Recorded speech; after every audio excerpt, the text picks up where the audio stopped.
Nah, itu dia. Oh gitu ya?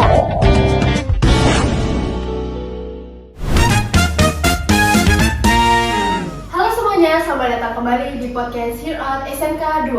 Nah, senang banget nih akhirnya kami bisa menyapa kalian kembali. Perkenalkan, nama saya Zevanya Ranasari Lubis. Saya Demang Meta Rosiana. Kami selaku host dari podcast episode kali ini. Nah, kalau kalian sebelumnya sudah nonton nih episode kita yang pertama, di mana kita udah sharing-sharing dan seru-seruan bareng ketua OSIS dan wakil ketua OSIS, di mana mereka membahas mengenai kepemimpinan, terus pengalaman mereka serta semangat mereka dalam hal memimpin nih teman-teman. Dan pastinya dari cita-cita mereka sangat-sangat menginspirasi kita semua. Nah, jadi kita lanjut aja ngobrolin topik yang gak kalah penting tentunya, yaitu perjalanan dan peran dari ketua dan wakil ketua MPK. Nah, dua sosok yang punya peran strategis dan penting banget nih dalam menyalurkan suara kelas dalam warga sekolah. Nah, kita langsung aja sambut tamu kita hari ini, Fairuz dan Maria dari MPK sebagai ketua MPK dan wakil ketua MPK ya. Oke, baik semuanya, perkenalkan nama saya Muhammad Fairuz Ramadan Salian.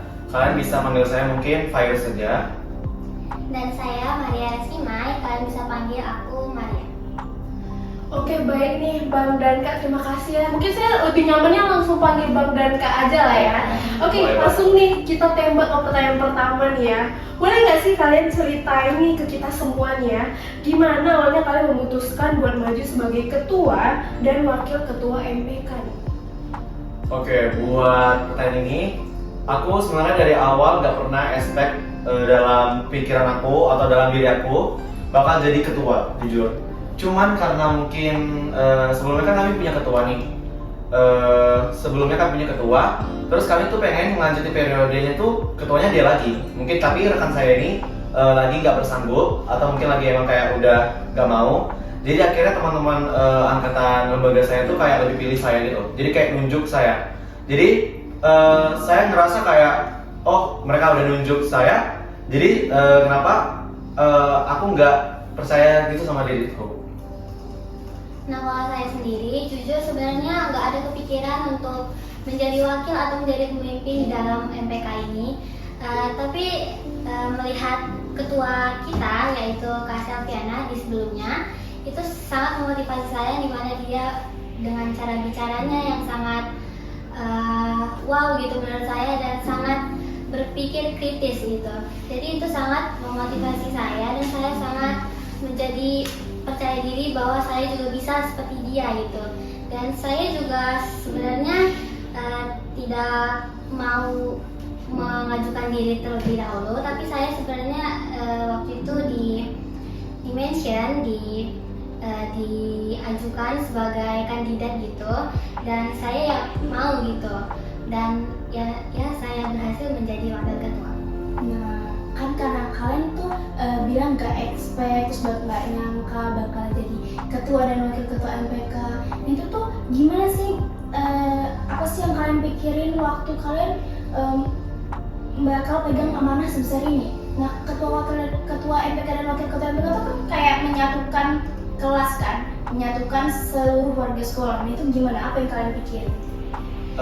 Yang pastinya tuh dalam pikiran aku tuh bakal kayak mungkin ada satu beban tambahan untuk aku ya. Karena emang sebelumnya aku tuh ketua, tapi ketua divisi Medcom. Baru ditunjuk untuk jadi ketua MPK, aku kayak kan beda tuh. Kalau ketua divisi kan hanya cuma untuk ngetuain divisi tersebut. Tapi kalau misalnya ketua MPK berarti dia harus ngetuain setiap divisi.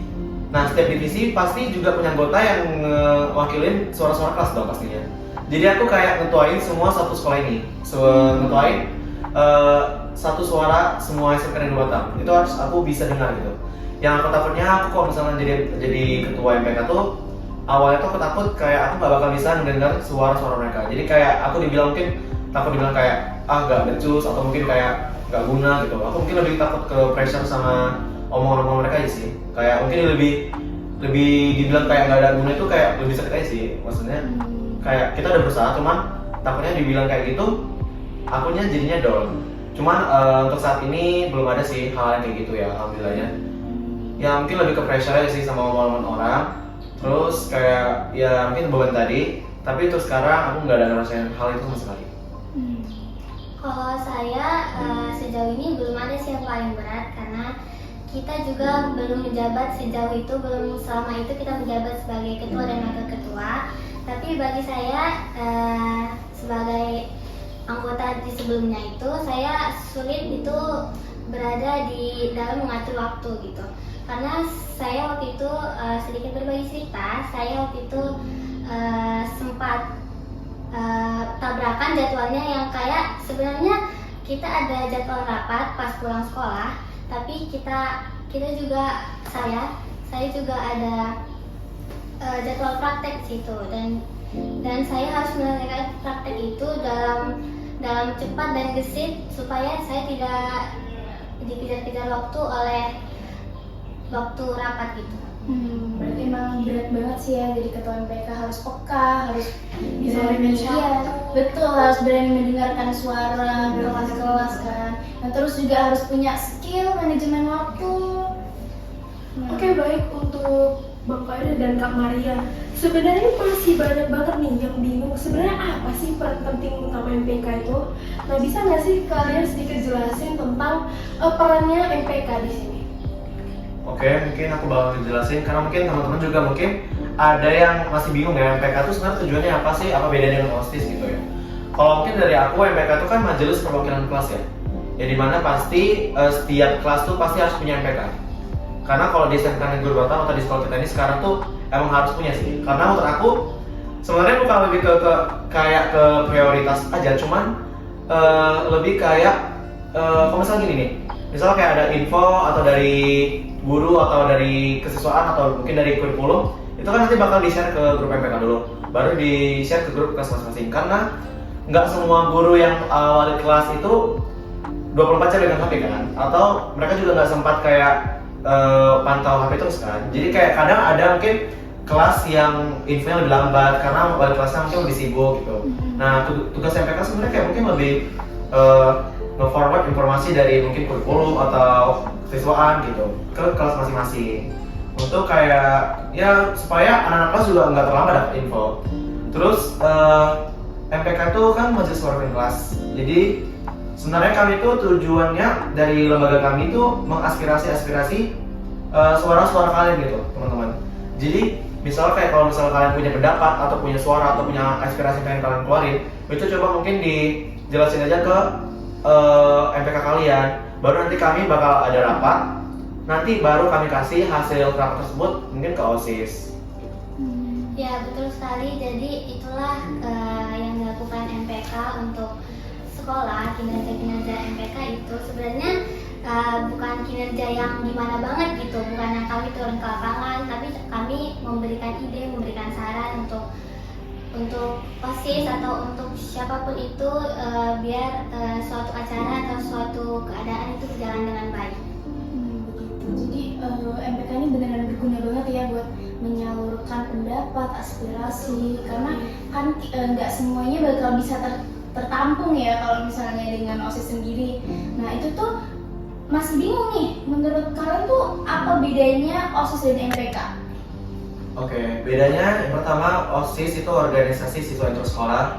Yang pertama berarti OSIS itu organisasi, sementara kan MPK itu bukan organisasi tapi lembaga.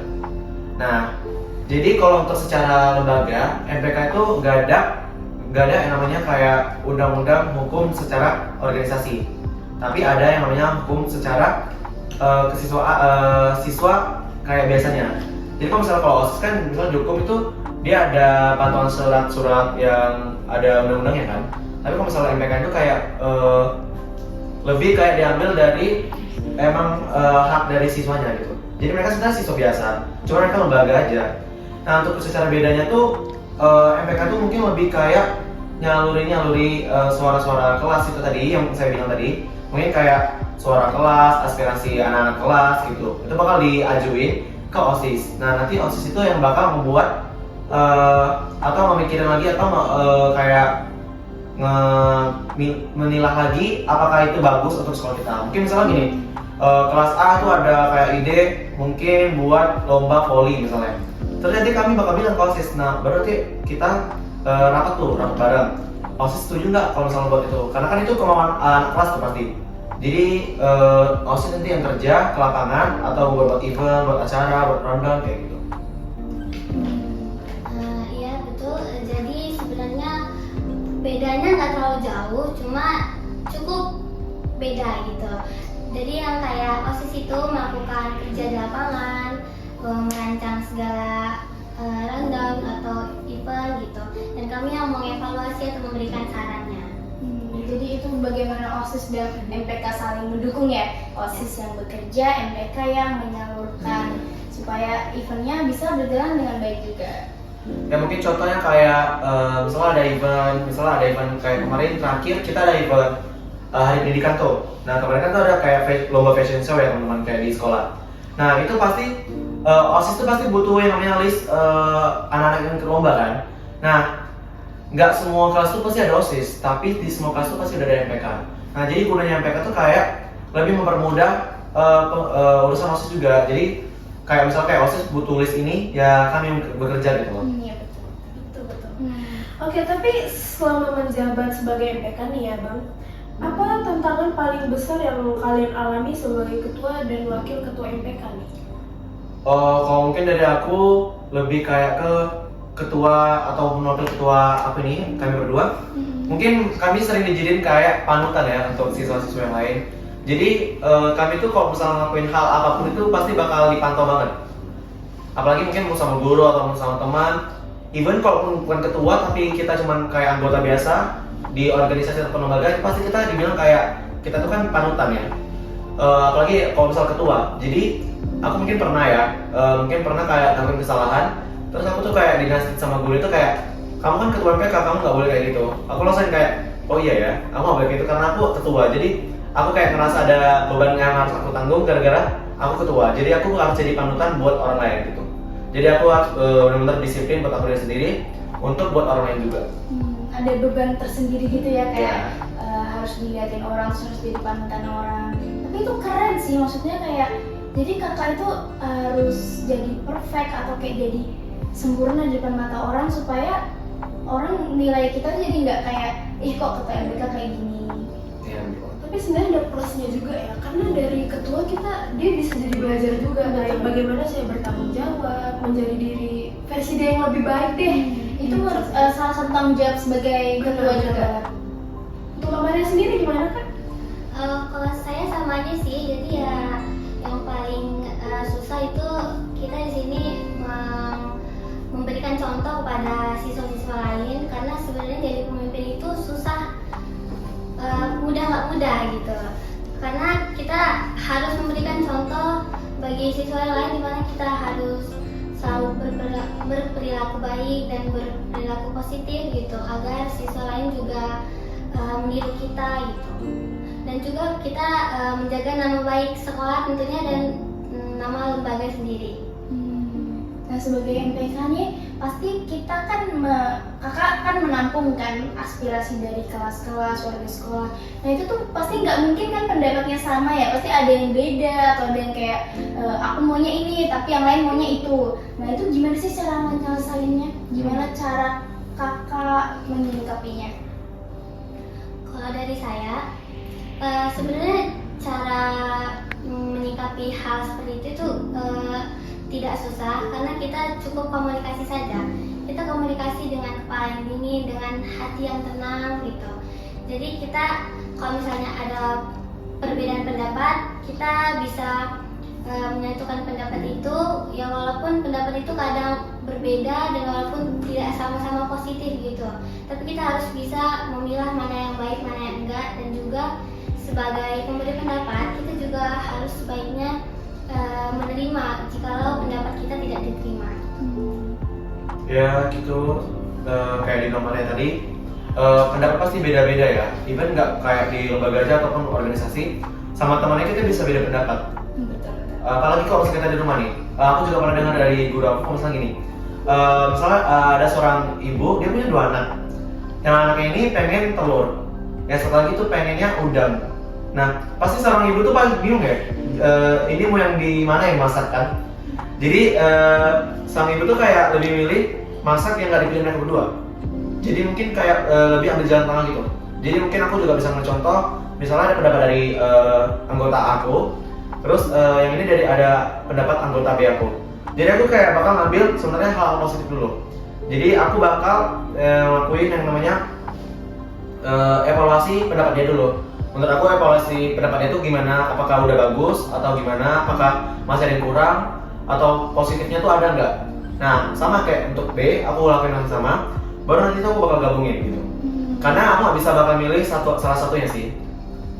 Mungkin kalau dari aku ya cara aku memang kayak gitu. Jadi aku bakal menggabungin pendapat mereka untuk jadi pendapat yang sama. Ngerti. Jadi daripada harus milih salah satunya, kalian milih buat kayak ngambil yang positifnya aja terus disatuin ya idenya. Tapi kalau kayak gitu kadang kan masih ada yang ngerasa kayak nggak terima gitu idenya, nggak dipakai sepenuhnya. Itu tuh gimana cara menyikapinya? Nah justru itu sebenarnya lebih ke sadar diri aja sih, sadar diri masing-masing bahwa kita tidak semua bisa diterima pendapatnya, tidak bisa selalu dimengerti gitu. Jadi kita harus mengerti diri sendiri saja. Terus aku pengen juga anggota-anggotaku kayak kalau misalnya ada berpendapat, coba jangan taruh ego mereka ke dalam pendapat mereka. Jadi benar-benar kayak real pure pendapat mereka sendiri. Jadi nggak usah ada ego gitu.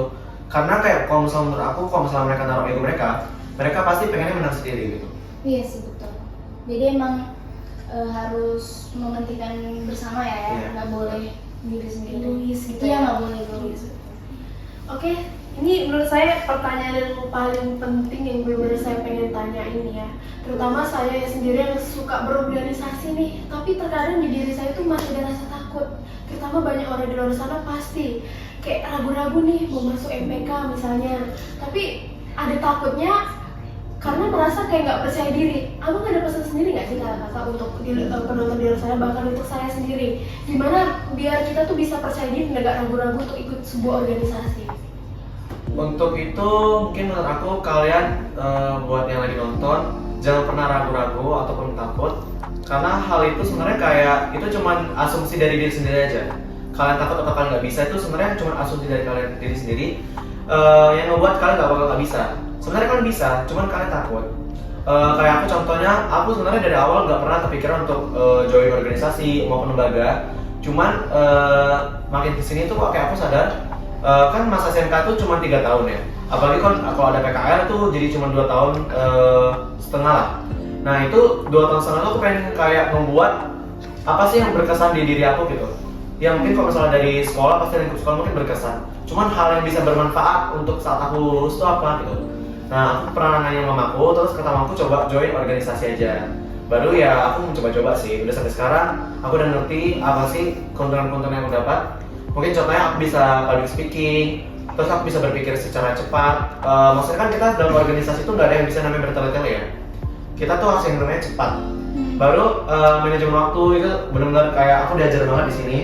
Aku dulu pernah waktu itu ada rapat MPK, terus juga ada latihan eskul. Aku tuh kayak bingung, aku tuh pengen pilih yang mana. Nah setelah aku lihat lagi, ternyata aku lebih milih rapat MPK karena kalau menurut aku eskul itu bisa nanti, tapi kalau misalnya untuk MPK tuh kayak itu kan kepentingan yang bersama ya. Kalau eskul kan nggak semua orang pasti mandang eskul tuh kayak lebih oke gitu. Jadi kayak aku bakal pilih MPK. Jadi ya menurut aku kalian jangan pernah takut sih. Karena nanti hal-hal yang bakal bisa dibawa keluar tuh positif tuh misalnya kayak yang benar tadi kayak bisa kita berkomunikasi secara tim atau mungkin berpendapat, terus kita juga berpikir secepat. Manajemen waktu paling penting itu bisa dibawa mungkin ke dalam dunia kerja. Apalagi kita SMK ya, pasti kita nanti mungkin setelah lulus ada yang mungkin bekerja. Jangan bekerja juga ada kuliah. Kuliah juga pasti punya dong yang namanya teamwork. Nah menurut aku sih hal itu bakal bisa berguna banget untuk di luar nanti. Nah betul sekali, jadi intinya kita itu jangan ragu, jangan takut untuk mulai karena sebenarnya kita itu bisa dan kita mampu. Ya itu aja. Bener banget sih Kak.